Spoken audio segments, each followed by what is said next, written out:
The golden light of sunset painted the Wyoming horizon as Nora Winters stared at her reflection in the dusty mirror, her brown eyes hollow with resignation.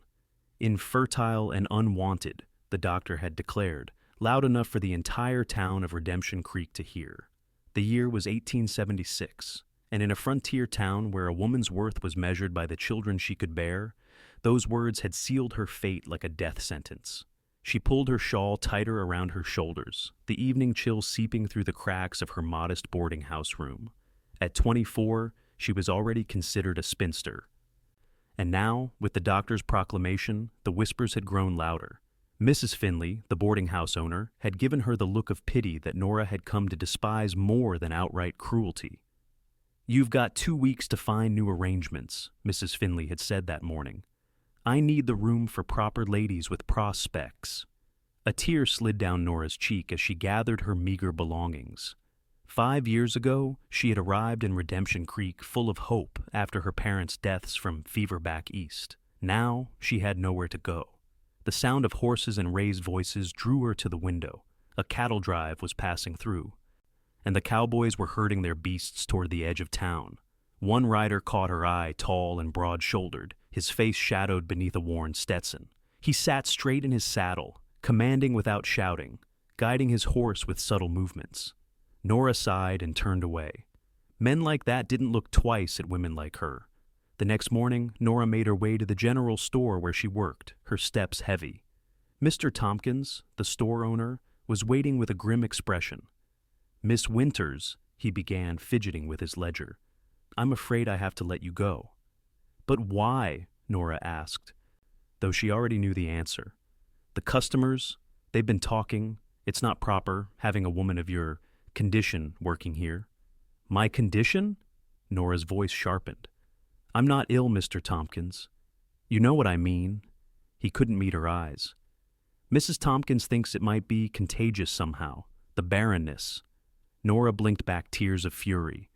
"That's ridiculous." Nevertheless, he placed a small pouch on the counter. 2 weeks' wages. I'm sorry, Nora." She took the money, her hand trembling. "Is there anyone in this town who needs help? Anyone at all?" Mr. Tompkins shook his head. "News travels fast here. Perhaps you should consider moving on." Nora stepped outside, the bright sunlight mocking her dark mood. She had exactly 14 days and $12 to her name. Not enough for a stagecoach ticket to anywhere worth going. The sound of hammering drew her attention to a building across the street. A weathered sign read, "Eastwood Ranch Hiring." Nora hesitated. Ranch work was for men, but desperation overcame propriety as she crossed the dusty street.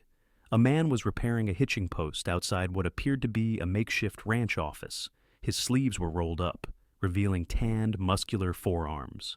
When he looked up, Nora recognized him as the cowboy she'd seen from her window. "Can I help you, madam?" he asked, straightening. "I saw your sign," Nora said, gesturing to the window. "Are you hiring?" The man wiped his brow with a bandana. "For ranch hands, yes. I can cook, clean. I've worked in a general store for 5 years. I learn quickly." He studied her for a long moment, his eyes a startling blue against his sun-darkened skin. "I'm Ethan Eastwood. The ranch is mine, about 10 miles out of town." "Nora Winters," she replied, extending her hand. He took it, his palm rough against hers. "I don't typically hire women for ranch work." "Miss Winters?" "No one in town will hire me at all, Mr. Eastwood." The words tumbled out before she could stop them, his brow furrowed. "And why is that?" Nora hesitated, shame coloring her cheeks. "I'd rather not say." Ethan Eastwood seemed to consider her words, then nodded slowly.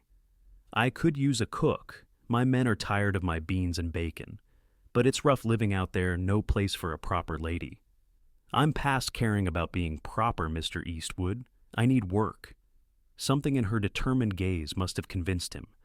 $10 a month, plus room and board. The ranch house has a small room off the kitchen that's yours.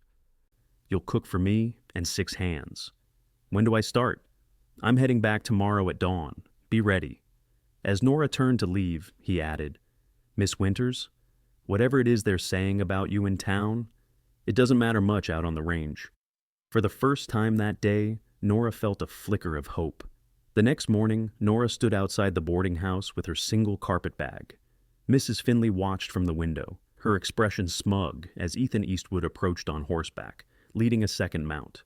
"Ever ridden before?" he asked, dismounting. "Not since I was a girl," Nora admitted. "Daisy here is gentle. She'll follow my horse without much guidance." As Ethan helped her mount, his hands strong and sure at her waist, Nora felt the stares of townsfolk pausing to watch. She sat as straight as she could, determined not to give them the satisfaction of seeing her discomfort. They rode in silence for the first hour, the town falling away behind them as they entered the vast open country. The landscape took Nora's breath away, rolling hills covered in late spring grass, distant mountains etched against the blue sky, and not another soul in sight. "It's beautiful," she said finally. Ethan glanced back at her. "Most folks find it lonely. After Redemption Creek, lonely sounds appealing." He slowed his horse to ride alongside her. "What happened back there, Miss Winters? If we're going to work together, I should know." Nora took a deep breath. "The doctor examined me for persistent stomach pains. He announced to half the town that I'm barren. Apparently that makes me both defective and dangerous." Ethan's jaw tightened. "Doc Jensen? Man's a drunk who barely passed medical school." "It doesn't matter. In a place like Redemption Creek, a woman who can't have children is—" She trailed off. "Unwanted," Ethan finished for her. Nora nodded, fighting back tears. "Precisely. Well, I'm hiring you to cook, not to bear children, so their opinions don't concern me." His matter-of-fact tone was oddly comforting. They rode on, and Ethan pointed out landmarks and boundaries of his property. The Eastwood Ranch was larger than Nora had imagined, stretching across valleys and hills. "My father started with 50 acres and a dozen cattle," Ethan explained. "Now we run over 2,000 head on 20,000 acres. Your father must be proud. He passed 3 years ago, my mother the year before that." "I'm sorry," Nora said softly. "My parents are gone too." Ethan nodded in acknowledgement of their shared loss. "There's the house," he said, pointing to a structure nestled against a backdrop of pine trees. The ranch house was surprisingly substantial, a 2-story building of logs and stone with a wide porch and smoke curling from the chimney. Several outbuildings clustered nearby, and a large barn stood to one side. Men were visible working in corrals with horses. As they approached, a dog came bounding out to greet them, followed by a young boy of about 12. "That's Sam," Ethan explained.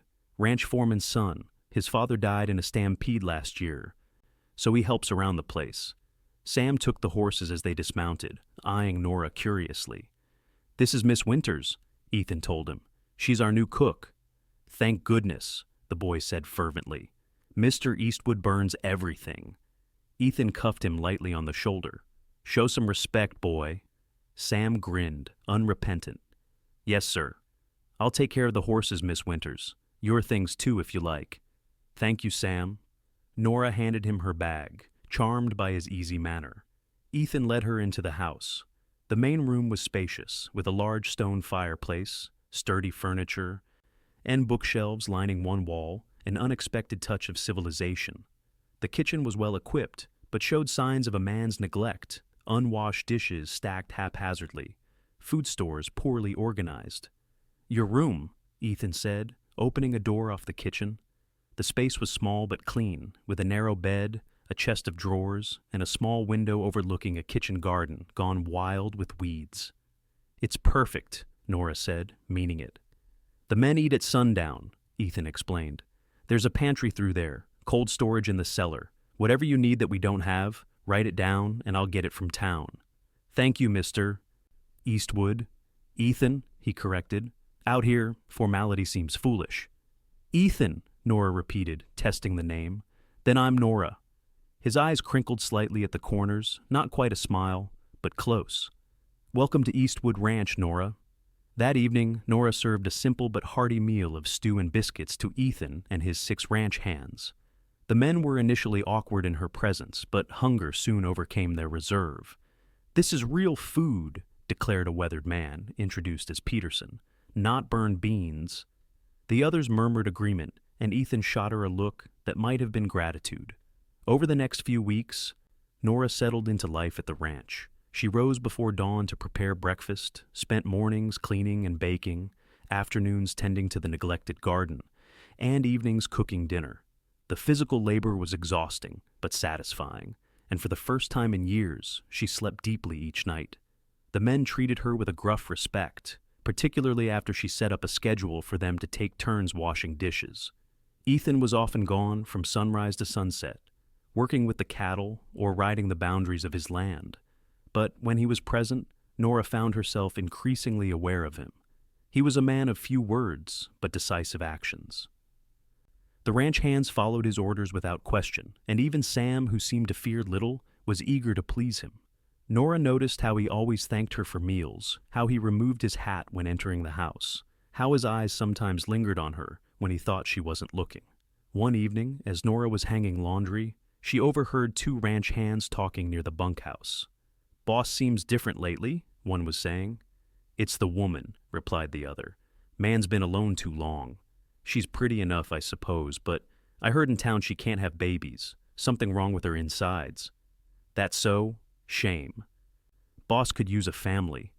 Nora slipped away, her heart heavy. She'd begun to feel safe here, away from the judgment of Redemption Creek, but the reality of her situation remained unchanged. No matter where she went, the truth would follow. The next morning, Ethan found her in the garden, aggressively pulling weeds. "Something wrong?" he asked, leaning on the fence. Nora sat back on her heels, wiping sweat from her brow. "Nothing new?" He studied her for a moment. "I'm riding into town for supplies today. Anything you need?" "Some flour and sugar, if you can, and perhaps some seeds." She gestured to the cleared sections of garden. "If I'm going to be here through summer, might as well plant something." "You planning to stay that long?" Nora looked up, suddenly uncertain. "Unless you're dissatisfied with my work." "No," Ethan said quickly. "Everyone's pleased, especially me." He cleared his throat. "I just wasn't sure if you considered this temporary." "I have nowhere else to go," Nora said honestly. Ethan nodded slowly. "I'll get those seeds." In town, Ethan's errands took longer than expected. As he loaded supplies into his wagon outside the general store, he overheard familiar voices. "Eastwood," called Doc Jensen. "Heard you took in that Winters woman." Ethan straightened, his expression neutral. "She's my cook." The doctor exchanged knowing looks with Mr. Tompkins. "Just a cook, eh? Well, don't get too attached. That one's damaged goods." "I'd be careful with my next words if I were you," Ethan said quietly.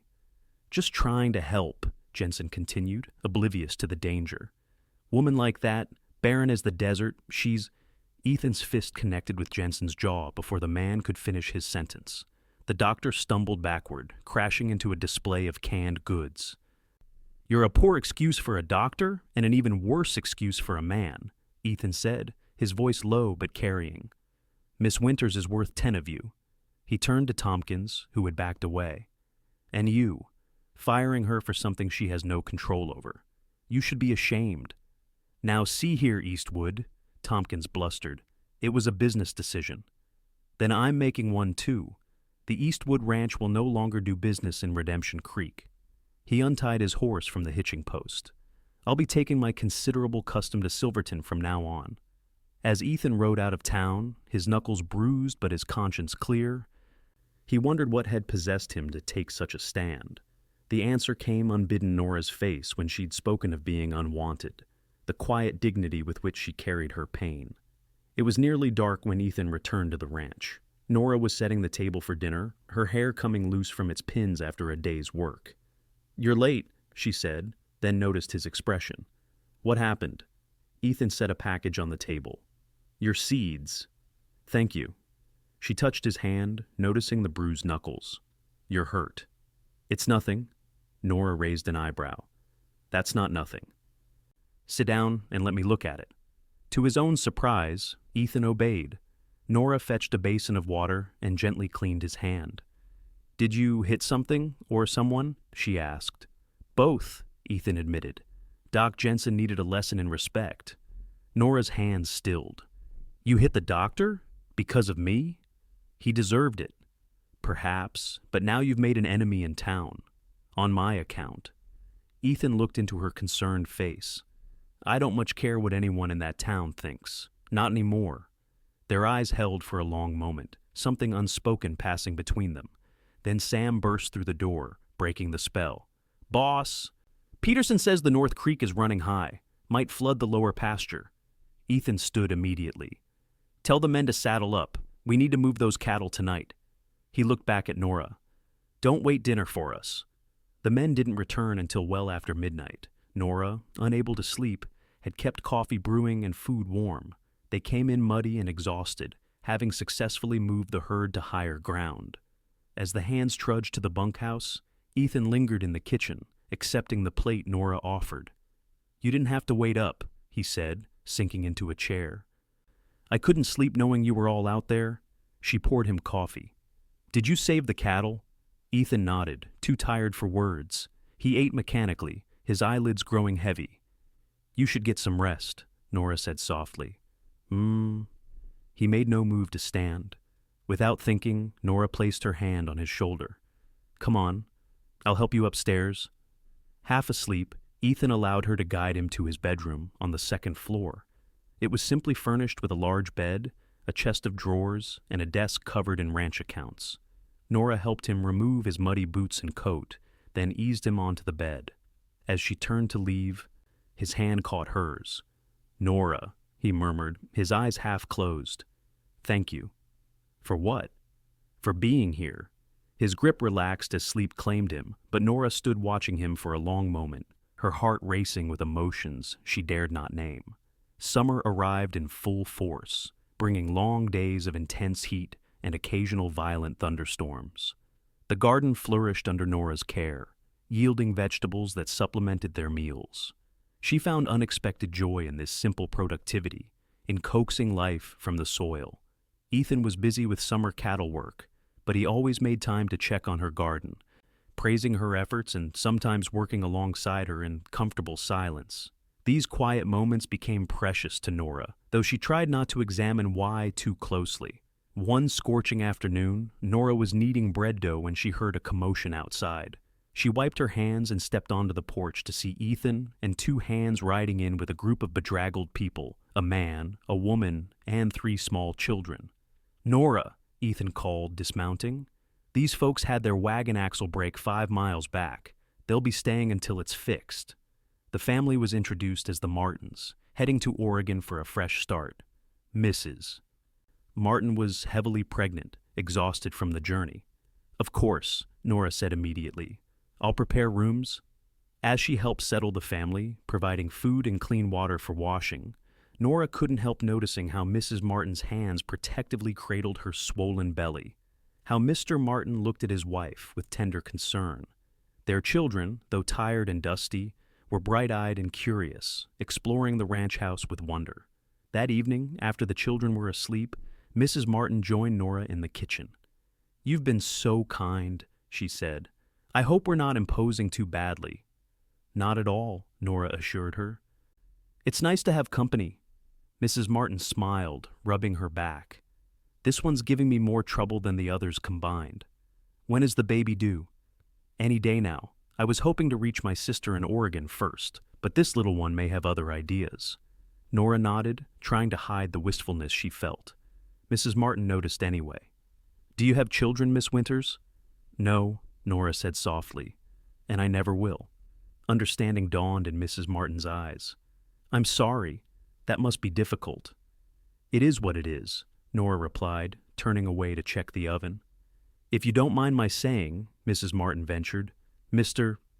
Eastwood seems very fond of you. Nora almost dropped the pot she was holding. We work well together, that's all. Mrs. Martin's smile was knowing. If you say so.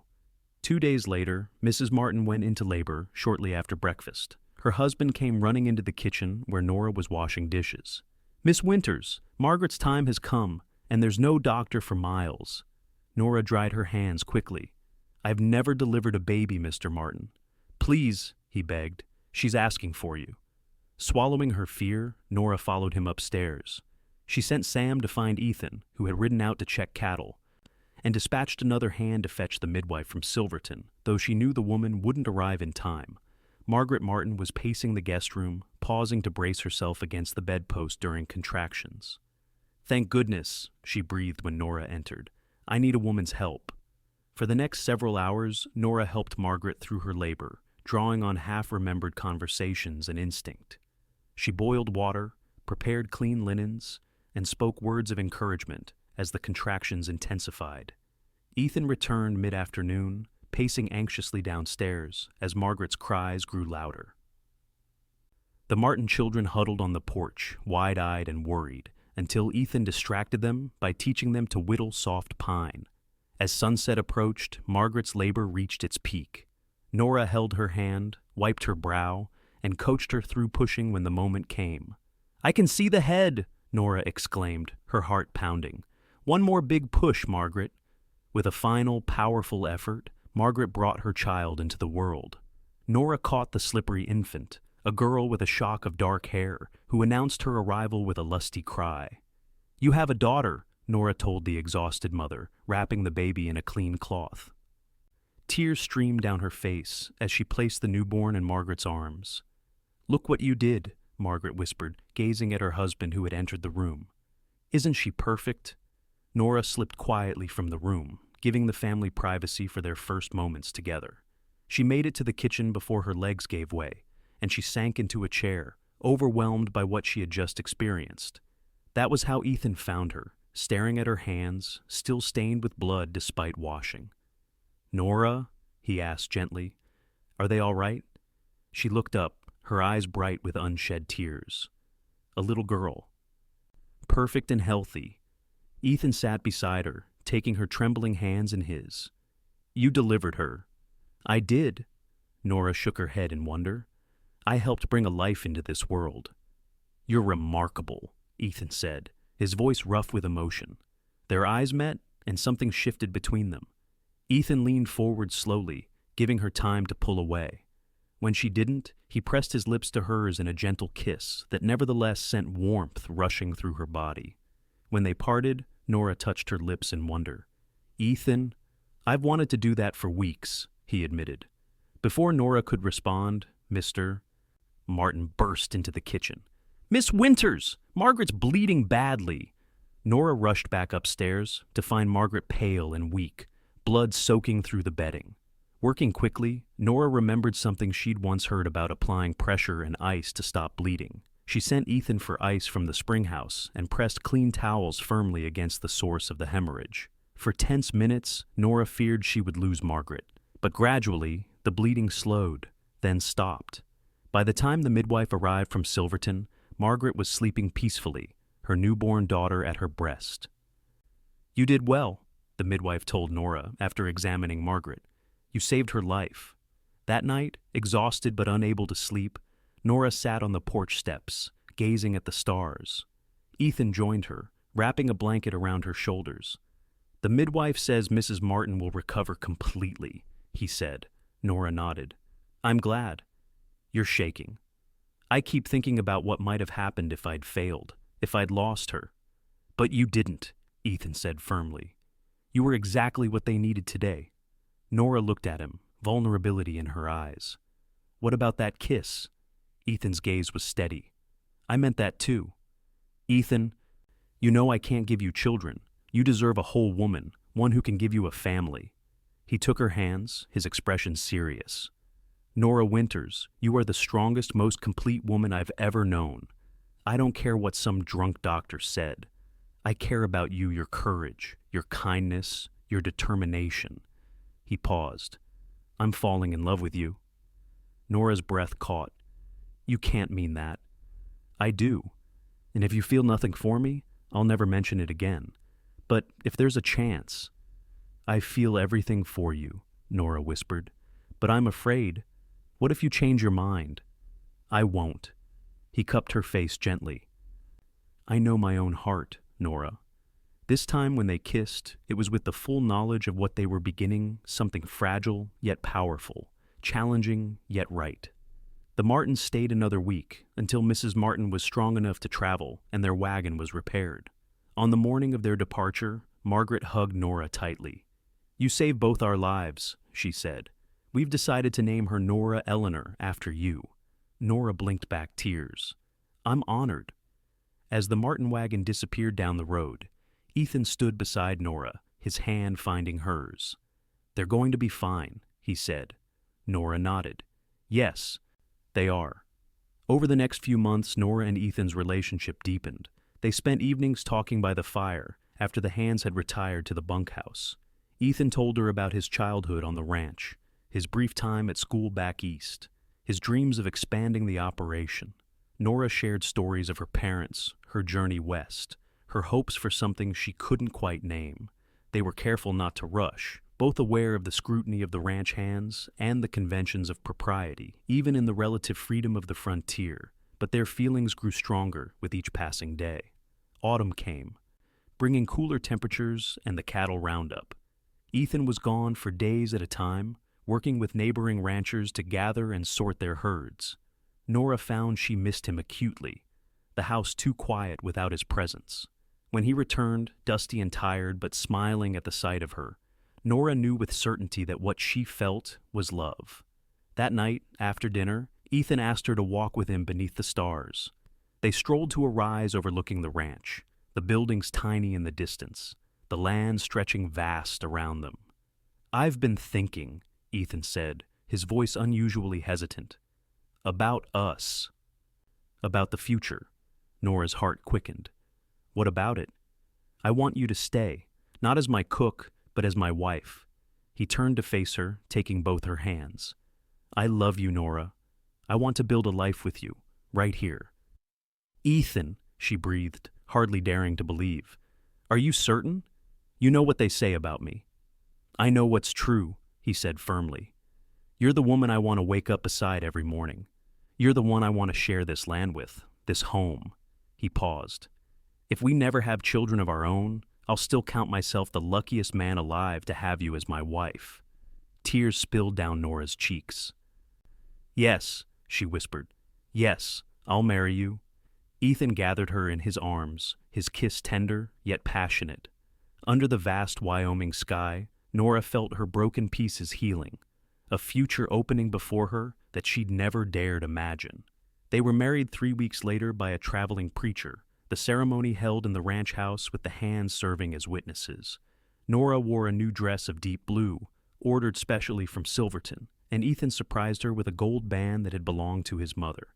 "She would have loved you," he told Nora as he slipped it onto her finger, "almost as much as I do." That night, as husband and wife, they discovered each other with wonder and tenderness. Ethan's touch healed something in Nora that had been wounded by the doctor's cruel pronouncement. In his eyes, she was whole, desirable, perfect. Winter settled over the ranch, bringing snow and bitter cold. The cattle huddled in sheltered valleys, the horses grew shaggy coats, and the ranch house became a warm haven against the elements. Nora and Ethan settled into married life with a contentment that surprised them both. In January, Nora began to feel unwell. At first, she attributed it to the winter cold, but as the symptoms persisted, nausea in the mornings, unusual fatigue, a strange sensitivity to smells, a wild hope began to form. She said nothing to Ethan, afraid to raise hopes that would be crushed. But when her monthly course failed to appear for the second time, she could no longer deny the possibility. The midwife from Silverton confirmed what Nora had begun to suspect. Against all odds, she was with child. "But the doctor said," Nora began, her hands protectively covering her still flat stomach. The midwife snorted. "Doc Jensen couldn't diagnose a broken leg if the bone was sticking out.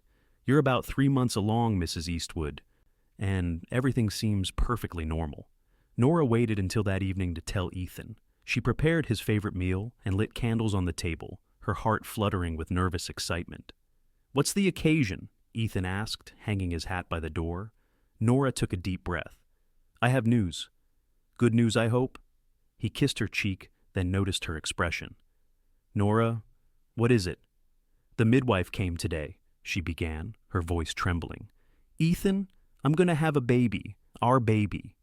Ethan stared at her, his face blank with shock. "But they said—" "They were wrong."